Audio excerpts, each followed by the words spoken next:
Hello and welcome to Motorcycle News and welcome to our 2023 long-term test videos. Now I'm not sure when you're going to be watching this just yet, but I'm obviously not Michael Neves. He is currently, as we speak, away riding the brand new BMW R1300 GS. I have the pleasure of jumping into the hot seat and interviewing my good friend Ben. Hello. How you doing? Yeah, very well, thanks. Excellent stuff. And you might notice that we're not in our usual location for these kind of videos as well. We are in Captain Fawcett's Emporium, just outside King's Lynn, which is a very cool place, as you can see. And we're here to talk about this, which is the BMW M1000R, which you've been running this year. I have, yeah, I have indeed. Done about 5,500 miles on it. So yeah, I think I know it quite well. Took it over to Europe, rode it to Berlin to the Motorrad Days event. So yeah, I've fully immersed in BMW life. Fantastic. Obviously, it's the M1000R, so around about 200 brake horsepower, the superest of super nakeds that BMW have on offer. But it's a bit different to the bikes that you've run previously with MCN. So just remind me quick and remind the audience what you had in the past. So I like to sort of mix it up a bit and try and have a completely different bike each time on the fleet. So I started out with a Honda CBR 650R, which I put 20,000 miles on, loved that thing. Then went to a Tenere 700, did a bit of off-roading. Then went from that to a ZX-10R, which was obviously... As you do. Yeah, quite different to the Tenere. Then an Indian FTR S, so a kind of retro cool kind of type thing. And then, yeah, onto this, which, yeah, fairly mind-blowing thing to swing your leg over, to be fair. Yeah, especially after a 1200 V twin for a year. A lazy, heavy 1200 V twin, which I also loved, by the way. Yeah, absolutely. And speaking of loving bikes, you have provided me with a nice list of 10 things that you perhaps don't like or could be better, and 10 things that you like about this bike. So we're going to run through them today, so you can find out exactly what this bike is like to live with now. And that's one of the good things about these long-term videos, is the fact that, you know, a launch can tell you how a bike is like to ride, but, you know, we live with these day in, day out. We ride them in all conditions. Outside today it is chuffing freezing. It's the end of October in England. You know, you're not going to get that on a launch. So we're going to find out, or we have found out, exactly how these things cope with, you know, with daily life and daily use. So I think we'll jump straight into the negatives first. We'll get them out of the way. You know, no one likes the negatives, so we'll get them out of the way. So I'm going to start with your least negative, which is the fact that the keyless start system doesn't do the fuel cap. Yeah, so I think I'd probably say that these are grumbles rather than real negatives for the most part, because there's not an awful lot to pick at with this. But yeah, first one, you're right, keyless ignition is great, completely faultless, always starts up with the key in your pocket. I love it. But when you get to the petrol station, you have to find the key in order to use it, and it's like a car style key where you flick the little bit out to undo that. Brilliant. Same with the with this little sort of pillion cubby where you can keep half a sandwich. That needs to have a key go into this little keyhole here. If you're going to do keyless, why not just do all keyless? Plenty of manufacturers do that. So yeah, bit of a grumble there with that. Fantastic. Especially, I can imagine, on your long trip that you did. I can imagine that can get a little bit tedious. Yeah, it does get annoying, and it just means that you get the advantage of not having to worry about where the key is with the keyless on the ignition, but that gets completely undone because you have to know where it is, because as soon as you stop for fuel, you need to find the key again. Yeah, absolutely. And so we'll move on to the next one then, which is startup racket. Yeah, so I think it's to do with the cat needing to be warmed in order to pass emissions tests and stuff. So when you first fire this bike up from cold, like a lot of bikes do, it has a kind of idle start process that it has to go through. But because of the Akrapovic exhaust, and because it's an angry 200 horsepower litre bike, when it's doing that raised idle at the start, it makes an absolute racket. It's absolutely fine if you're at a racetrack or something, but when you're starting it up early in the morning, you know, in a cul-de-sac where you live with Margaret next door trying to enjoy a cup of tea or sleep or whatever, you feel really self-conscious. And then if the temperature drops even just a little bit, it does it all again. It doesn't seem to do a warm start unless it's roaring hot. Right. And it does just, you know, it's a minor thing, but it does get on your wick a little bit. Yes, yeah. And that Akrapovic can, is that standard? That's standard, yeah. That comes with the bike, yeah. Brilliant, and it does look good, especially with that carbon cap. Yeah, I think it looks great, yeah. Yeah, fantastic. And so on to the next one then, the looks. The looks, yeah, might be contentious. I'm not sure. I'm not saying that it's a bad looking bike. It's proportioned. It's just not for me. It looks like a crashed alien spaceship. You've got the aero. When you stand and look at the front of it, the aero sticks out such a long way. You have to sort of feed it through my garden gate to get it through. It's a wide thing. I mean, it's a dominating stance, I suppose, and it's sort of muscular looking. And the rear end's quite neat. They've got the BMW style brake lights built into the indicators, so it's all, there's no need for a tail tidy really on it. That looks good, but the front end, yeah, it's just not really my cup of tea. Just a taste thing, really. Yeah, absolutely. I'm sure some people love it. And I know at the show that we did, we have a festival that we do every year. This bike was on display. Lots of talk about the wings as well. Yeah. Even from a style point, I know a lot of people were talking about that, weren't they? Yeah, a lot of people said I'd have them off if it was mine. Yeah. Just weren't fans of it at all. I don't know. I guess it's kind of a gimmick on a road bike, isn't it? No one's saying you need them particularly on the road. Although we will get onto that a little bit later. Yeah. So the next one on your list then is that you take a battering at speed. Now, before you answer it, there's a little screen on there. Is that standard, or have you added that to kind of deal with the problem? So it isn't standard. Okay. But I didn't add it. Okay. And I think that gives you a little clue as to what BMW thought I might say. Right. Because you do take an absolute pummeling, but in its defence, it's a naked bike. Obviously, you're going to take a lot more to the face as you ride. This little sort of toenail screen doesn't make a massive difference, to be fair. I have taken it off and had a whiz around the block. It feels pretty much the same. Right, okay. Not a huge difference. And it's too small, even at like serious autobahn speed, you can't get tucked behind it. Yeah. So more of an aesthetic thing, really. Yeah. It doesn't do an awful lot. But like I say, it's a naked bike. You're going to take a lot, and if you spend a whole day riding on the motorway, your neck does get quite sore. But it's a naked motorbike. Absolutely, and not just a naked bike, because I mean, I have ridden this for a couple of days. You very kindly chucked me the keys. It's not like some nakeds where you're sat in the bike either. You're up on it as well, aren't you? Just to bring you even more into the wind. Yeah, absolutely. And it's, I know you had the KTM Super Duke before. You sit much more in that than you do on it. Whereas this has got that Superbike rear end that, you're right. You're right up in the wind. Absolutely, absolutely. Which speaking of superbikes, the next thing, and it may be a positive for some of you, but you've simply put, you might go to prison. Yeah. So it is fast, isn't it? It is unbelievably fast. Yeah. So it's got the full fat shift cam engine from the S1000RR, so it's around 200 brake horsepower. That'll do.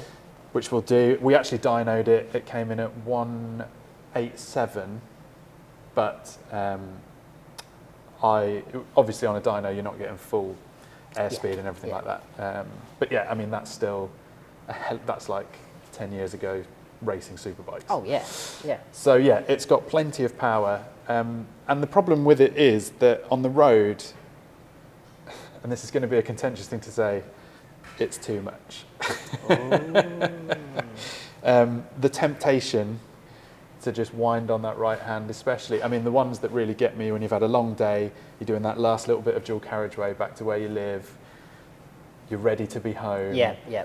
It's a sort of nice, balmy summer's evening. Yeah. The temptation to wind that right hand on is too much for some to take. And it's a blink of an eye and you're doing serious trouble speeds. Yeah. Speed limit plus tax. Speed limit plus tax, yeah. That may well be a shortcoming on my part and a lack of self-control on my part. But it would worry me if this was my bike. I'd be thinking, I'm going to get into some trouble sooner or later here. No, I do know what you mean, because obviously I had the Super Duke R last year. Similar sort of thing, really. You leave the house, you're like, right, we'll just have a sensible ride to the office today. But there's so much power so quickly that it's so easy. You can just glance down at the speedo without even knowing. Yeah.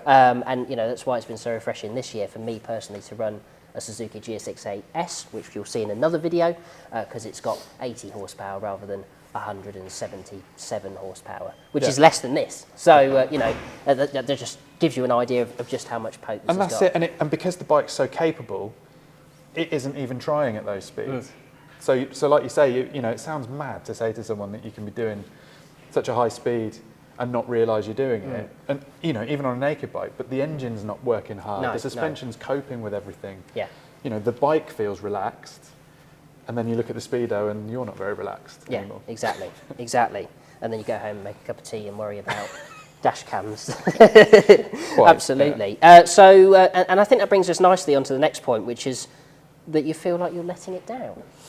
Yeah, which again, that thing, the bike is so capable. It's got the Marzocchi electric suspension, semi-adjustable electric suspension, so the damping adjusts if you put it in sporty mode. You do not feel like you're touching the sides on the road. And to be honest, I took this thing to runways and stuff. I never felt like I was touching the sides even then. The bike feels like it's capable of so much, and you're just not even tapping into, most of the time on the road, you're not even tapping into 10% of what the bike's capable of. And you feel a little bit, I certainly feel a little bit guilty riding around on it, thinking, this thing was created to do these incredible things, and I'm just sort of knocking about, dobbing around on the road a bit. So, you feel a bit, even if you're pressing on, having a Sunday scratch on a B road or whatever, you go through a corner and you think, I could have done that 3 times the speed. Obviously it probably wouldn't be sensible to do that, but that's what and you feel a little bit like, you're letting it down. It's like an excited puppy and it just wants to go, and you're holding it back all the time. Yeah. Which brings us on nicely to the next one, which is that it always eggs you on. It does always egg you on, and that's because if you're doing the national speed limit, the engine's idling basically. Yeah. It's just ticking over. It's got shorter gear ratios than the M1000RR. Yep. So it'll accelerate harder, it gets up to speed faster at lower speeds. Even in 6th gear when the engine's idling, if you wind the throttle on it, it pulls. You don't have to change down a gear or anything. And that means that if you pull out to overtake a car and just give the throttle a little tweak, it pulls you along, and then it's almost sort of pulling at your sleeve and go, come on.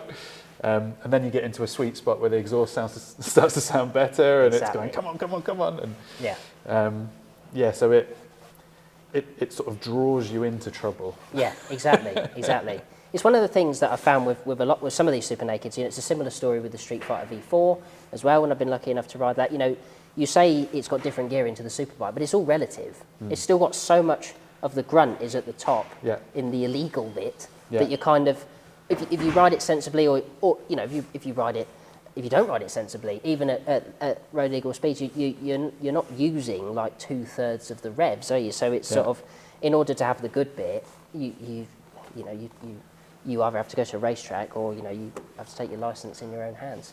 But let's move on before the police come to your house. Before we incriminate ourselves any further. And next point into your top 3 is the lack of practicality. Yeah, so because it's got that lovely tidy rear end, you can see there's just basically nothing there. There's a little bit of bodywork, no pillion pegs. You can add pillion pegs if you want them, but I don't know why you would. Surely if you wanted a pillion, you'd choose something else. Exactly.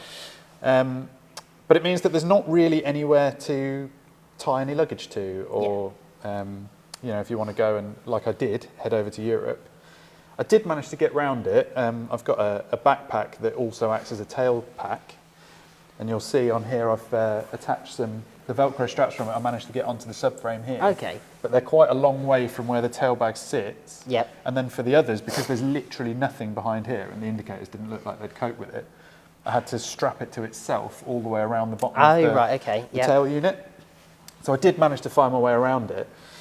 The other thing that's great is this Wunderlich tank bag, which I got from Nippy Norman's. It goes on to, you replace the Allen key bolts that hold this piece of plastic on. Okay. And you literally just clip it on with these press studs. Yep. And then it has one at the front as well. Yep. That's absolutely fantastic. I used that on the trip to Europe. And that's sturdy, is it? Just really sturdy. Right. So that survived 160 miles an hour plus on the Autobahn. Wow, okay. Absolutely fine. Comes off really easily, you can put it on really easily. when you've got it off, you don't even notice that there was anything there. No, absolutely. You know, sometimes if you leave the fixings for a tank bag on it, Yeah. they can look a bit untidy and messy. Nothing flaps around. The elastic bit on the front, you can put your gloves under. So there are ways around it. Yeah.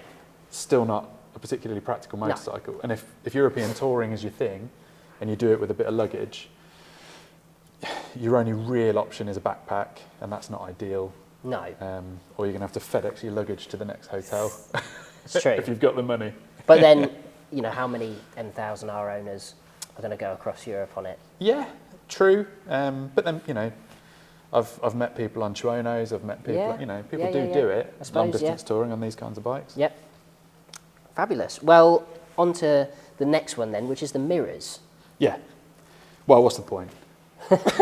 Completely useless. Above about 40 miles an hour, because they're right out on the ends of the bars here, and the bars are so wide anyway. Yeah. They vibrate like crazy. They do, yeah. And all you can see, if you're on the dual carriageway and you're trying to look for headlights behind you, you can see the headlights, but they're in a kind of circle. Yes. Where the vibrations are moving the mirrors in such a way that if anything, it's just a distraction, but you can't tell anything. You just have to look back over your shoulder. Yeah.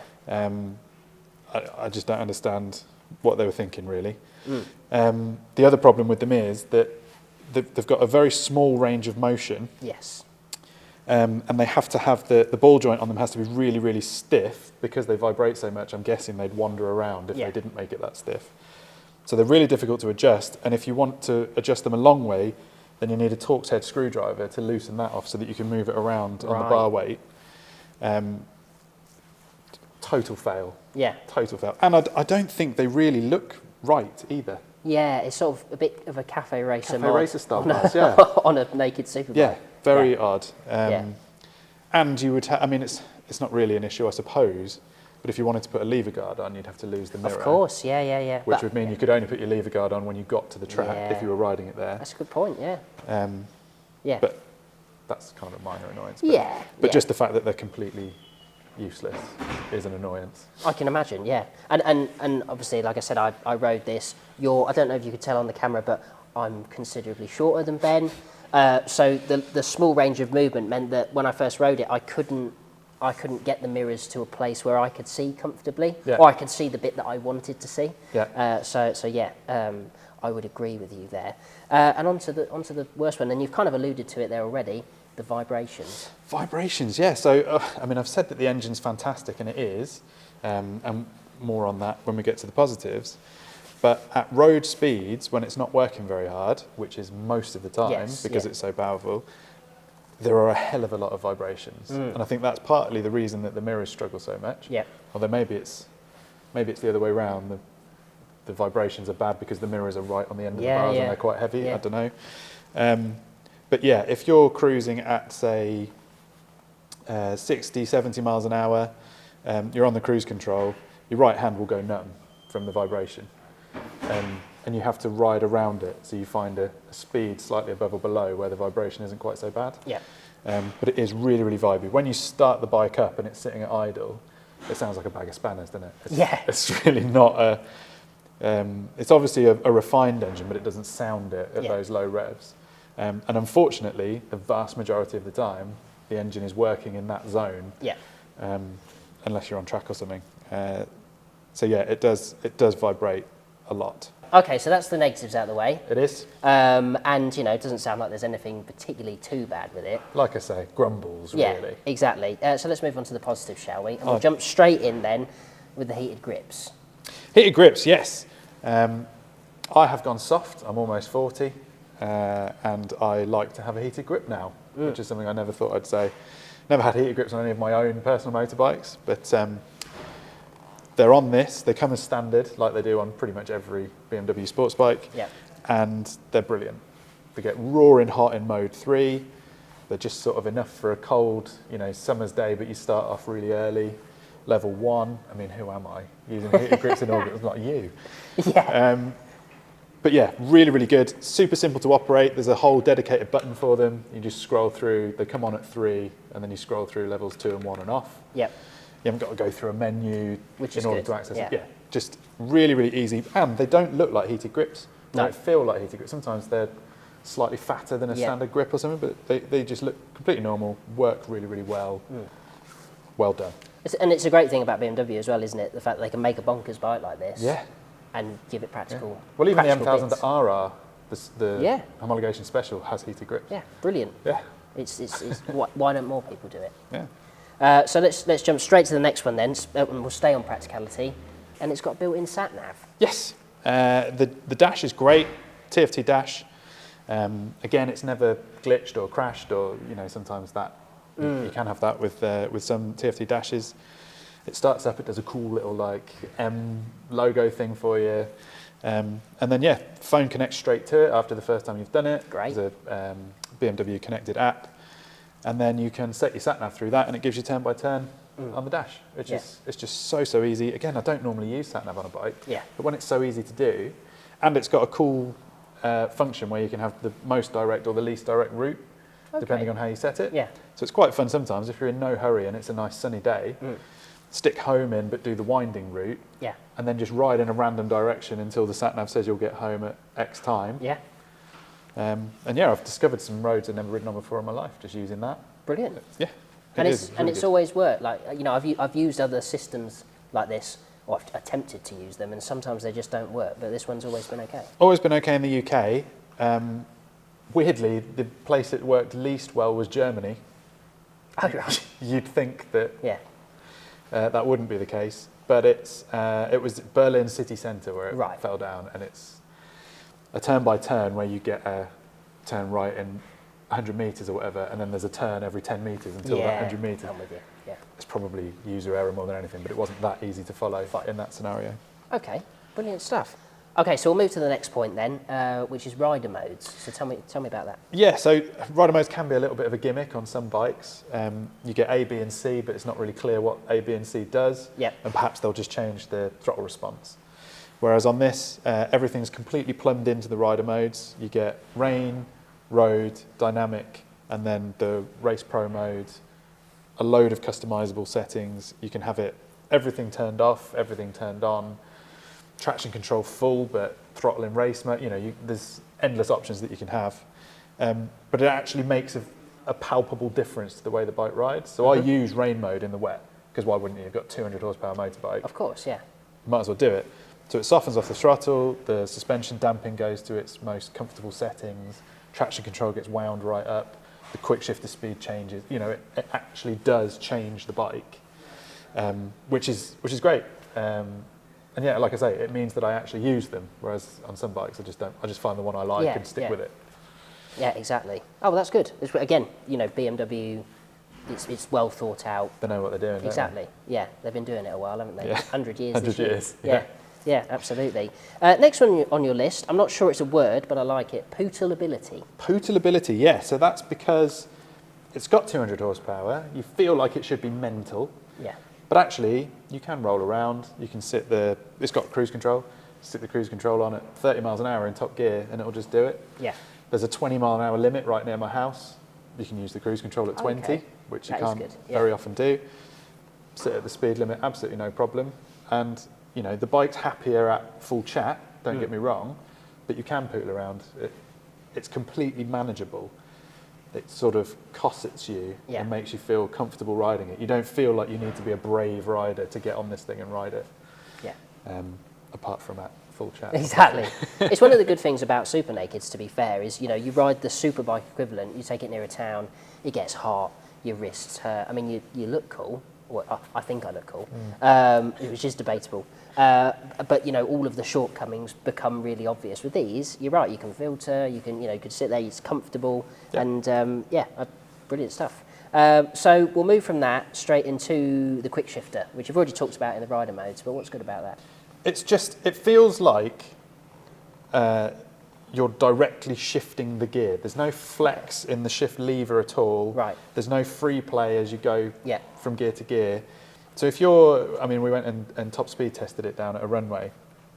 And if you're right at the red line flicking between gears, there's nothing slows you down as you change gear. In fact, if anything, it feels like you're getting a little kick up the bum. It kind of thrusts you into the next gear. It's so crisp. I've never had a false neutral. it is just a brilliant, brilliant thing. And I've ridden a lot of top-end BMWs, and to be fair, they are generally like that. But this one is particularly good. I borrowed Bike Editor's long-term Super Duke. Yes. And because I've been riding this, when I got on that, the gear shift felt like it was off a tractor or something. Like it just loads of flex in the lever, lots of movement. And that's got full adjustability on it. You can change the speed of the gear shift. But this made it feel really average. Wow, well there you go. I didn't realise I was dealing with such a BMW connoisseur. But what did you have out of it on the runway, by the way? Bruce got it up to 173, I think. And unfortunately, the runway wasn't all the way open, and he said there was more to go. Right. The problem is when you get up to those sorts of speeds, hanging on. Yeah. Because you can't tuck in behind a screen, and it starts to like push your head down as you're trying to do it. So, but there's no shortage of top end. Brilliant, great stuff. So we'll move on to the next one, which I've just lost. So bear with me 1 second. Okay, so brilliant stuff about technology. Modern technology, yeah. Exactly. So from quick shifter to sound. Yes. Stock with the Krapovic exhaust that comes with it, I think it sounds one of the best motorbikes out there. Sounds really good, doesn't it? It does sound really, really good. Not when you're pootling around so much. Like I said, the engine can sound a bit like a bag of spanners, especially when it's cold. But when it's singing, when you get up past about 5,000 or 6,000 revs, I don't know if a valve opens or not, but probably these days. Yeah. And it just sounds fantastic. It's like a baritone sort of wail to it. Yeah. You feel like you're riding a superbike. Well, you are riding a superbike. yeah. But it just clears its throat, doesn't it? Yeah, it does. But then again, that also adds to the egging on that you spoke before. Exactly. It's like, oh, this sounds brilliant. I want more of this. And there's a point, if you short shift at a certain point, it sort of coughs a bit like a Le Mans racing car or something. And it, when you're in the racier modes, it'll just do a little, not a pop or a bang on the overrun, but just a little burble. Excellent. It really makes you feel like you're riding something serious. Brilliant. Because you are. Fantastic. And from there, we'll go straight into sort of comfort and smooth ride. Yeah, so you do get a blast of air in the face, obviously, as I've said. It's a naked motorbike, that's always going to happen. But I don't know if it's a side effect of the wings or not. I'd have to take the wings off and test it for a long time, I think, to do a true comparison of that. But it feels serene at motorway speed, the bike does.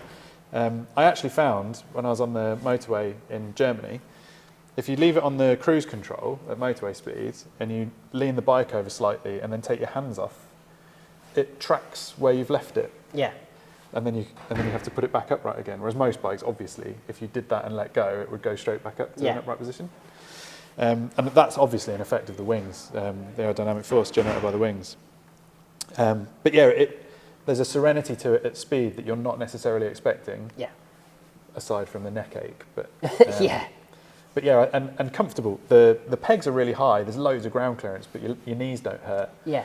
That rider triangle is set up perfectly. Really wide bars. You can, if you slide right up into the tank, you can sit almost bolt upright. If you put your bum further back, you can get into a much sportive position. Yeah, the comfort is phenomenal considering. So we're into your top three now, and from comfort you've gone to suspension. So which obviously I'm guessing helps with that as well. Yeah, the two things tie in together. So it's absolutely brilliant. You get the electronic Marzocchi, so it has damping adjustment. You get that on the S1000RR, but you don't get it on the M1000RR. So the naked bike gets the fancier gear, mostly because race teams just bin it anyway. Yep. It's smooth. You get grip absolutely everywhere. It's firm when you want it to be. It's soft when you want it to be. Yeah, I can't really fault it. It's great. And yeah, I'll just echo that. When I rode it, I've got some really awfully rutted country roads where I live. Didn't notice them really. And you'd think on a bike like this, my spine would be breaking out of my skin or something like that. Yeah, but nothing like that at all. In fact, well, you and I both rode it at the same time as a Fireblade. And jumping between the two, this felt quite soft. Oh yeah. But again, if you really fly into a corner, it's firm when you want it to be. It's a great system. Yeah, really, really impressive. Yeah, it's like riding a sofa. Yeah. And from there to the brakes. Yeah, best brakes I've ever used. Echoed by, pretty much every road tester in the business has had a go on this at some point. everyone comes back and says all bike brakes should be like that. Yeah. One finger on the road is all you need. Yes, so powerful, so much bite. The ABS doesn't even intervene particularly hard. Yeah, it is mind-blowing how quickly you can scrub off speed. Yeah, it's a benchmark, isn't it? When so many bikes, particularly like Japanese bikes and stuff like that, you have that issue of lack of feel or ABS and stuff like that. Yeah. You know, these are, well, they just feel sort of a cut above, don't Yeah, they? and you feel like when you squeeze the lever, you're squeezing onto the disc, whereas a lot of modern ABS systems feel wooden because you're squeezing onto a pump, which is then deciding how much braking pressure to put on. Yeah. Yeah, the feel of them is just fantastic. And of these ones, I can't quite see from here, have you got the anodised blue Yeah, on that's the only option. there? Yeah. How do you feel about that? I don't like them. No? Unfortunately, they're so good, I'm willing to overlook it. And finally then, the best bit of this bike is the engine. Yes, I've grumbled about it. It sounds like a bag of spanners sometimes. It idles too high when you first start it up. It doesn't feel like it's working very hard most of the time. There's a butt coming here. There's a huge butt coming here. When it is on song, when you're pressing on, when you're on a runway, you know, when you're really giving it the beans, what an engine. It is just blisteringly fast. It sounds great. It's intoxicating. It just pulls and pulls and pulls and pulls all the way to the red line, and then you click a gear and it does it again, and it's smooth when it's working hard. It's just an incredible thing, and it is the heart and soul of this bike. The rest of the bike is sort of built around that engine. Yeah, it's just fantastic. BMW's sort of strap line for the bike is a dash of insanity, which is a very un-BMW thing to do. Yeah. But it's that comes from that engine being. I mean, because it's a naked bike, you feel like you're in the wrong riding position for such a fast bike, which almost gives you a greater sense of that speed. Yes. But yeah, it's to use a cliche, it's a peach of an engine. Is it? It is a peach. And it's refreshing, isn't it? In this day and age, it feels like a lot of manufacturers are putting a lot of their time and effort into, you know, your sensible tourers, your adventure bikes, and there's nothing wrong with that. There's a place for all of those bikes, but it is nice that a manufacturer, especially BMW, can go for a dash of insanity. Yeah. So I mean, that's all of the points covered. We've been through some of your mods and stuff like that. We've been about where you've been. The only other thing I want to touch on is your tyres. Because it is really cold. It's very cold. And you've got, what are they, Supercoursers? Supercourser SPs, yeah. As you do, as on you the do, back. yeah. So are they standard? No, so it comes on RS11s. Okay. Which were great. No grumbles with those at all. Warmed up quickly. Handled really well. Yeah, those are Bridgestones, aren't they? Bridgestones, sorry, Bridgestone RS11s. But when it was the peak of summer, it was a really hot summer this year as well. Yeah. I thought, let's just go for something really sticky.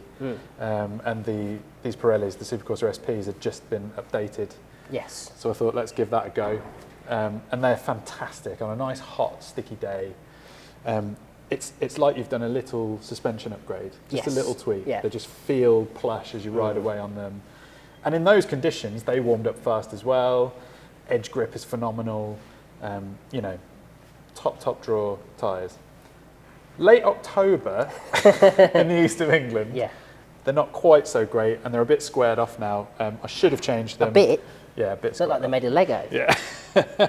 I should have changed them by now, but unfortunately BMW were taking the bike back soon, so I didn't. Yeah, I'd have probably put something a little bit more sports touring on, but you can't go too far that way when you've got 200 horsepower, so everything's a compromise. But yeah, to be fair, the Bridgestones I think would have been better. They coped when I picked the bike up, when it was still a little bit, you know, spring was still springing. But yeah, the Supercoursers were great in the summer. Really. Fantastic. Yeah. Would you actually buy one of these? It pains me to say it. No, I wouldn't. And I think if I was going to go for a sporty naked BMW, I'd probably get the S1000R. Yes. Just because I rode it back to back with this, and in real world conditions, you don't really notice a difference. If you look at the telemetry between the two of them accelerating on the track, on the data log, the S1000R lives with the M1000R until you get to silly speeds, and then the M1000R pulls away. Actually, for that first little bit, it's pretty much on par. It's so much cheaper. Yeah. If you go for the sport version, you get the electronic suspension, but it's still like 4 or 5 grand cheaper. So I think that kind of undoes it. It doesn't feel as special. No. There is an aura to this. But no, I wouldn't personally buy one. But Right. that isn't necessarily a negative thing about the bike. No, not at all. But I mean, the standard one's still got 160 horsepower, hasn't it? And it's got normal mirrors, I think I'm right in saying as well. Yeah, so you know, if that's your cup of tea, maybe that one. But no, thank you very much. And for letting me have a go during the peak of summer, No problem. getting to experience all of the brilliance of this machine. And I hope you enjoyed this as well and found it really, really useful. If you did, remember to give us a little like and subscribe whilst you're here, and check out all the other bikes that we've reviewed this year, and go to Motorcyclenews.com to find a full list of written updates as well, to really immerse yourself in the bikes we've been running this year. So that's all from me, that's all from Ben. Thanks very much for watching.